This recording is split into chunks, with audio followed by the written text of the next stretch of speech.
Царевне атындағы номер 7 мектеп лицейдің 7 сынып оқушысы Гафуржанова Дильнора болам.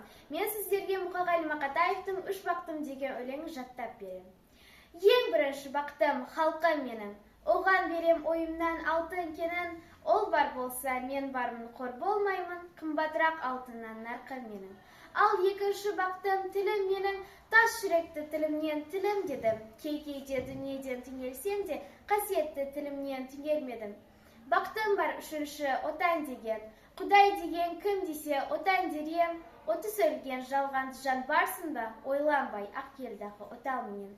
Түтін өз өрбі көгері бер, немерелер көбейсін шөберелер, жадыңда ұста, жақсылық күтпегейсін.